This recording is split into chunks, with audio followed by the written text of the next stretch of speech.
Hi friends, केम छो બધા મજામાં જ હશો।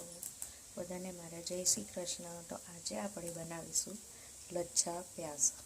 લચ્છા પ્યાઝ બનાવવા માટે આપણે આ રીતની ગોળ ડુંગળી સમારી લેવાની છે, કાપી લેવાની છે ગોળ ગોળ।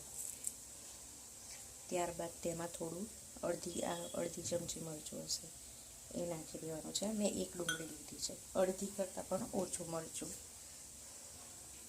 થોડુંક મીઠું નાખી દઈશું। એની અંદર થોડાક ધાણા નાખી દઈશું। આ અડધું લીંબુ છે, એ લીંબુ પણ આપણે નીચવી લઈશું।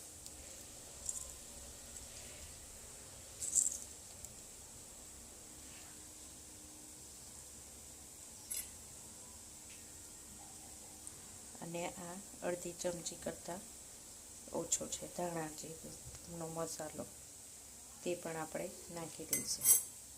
આની અંદર જો તમે આમ ચાટ મસાલો પણ નાખી શકો છો, પણ મેં આમાં લીંબુ નાખ્યું છે એટલે મેં ચાટ મસાલો નથી નાખ્યો।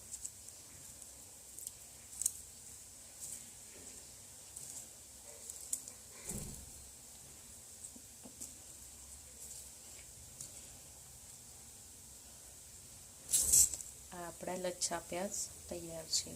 આ તમે અત્યારે પણ ખાઈ શકો છો, અને અડધો કલાક ફ્રીજમાં મૂક્યા પછી તમે ખાઓ તો વધારે ક્રિસ્પી અને ઠંડા ઠંડા મસ્ત લાગે છે। આને તમે પણ એક વખત ઘરે બનાવી જોજો અને કેવા લાગ્યા તે કોમેન્ટમાં કહેજો। તો ચલો બાય, મળીએ હવે બીજા આગલા વિડીયોમાં।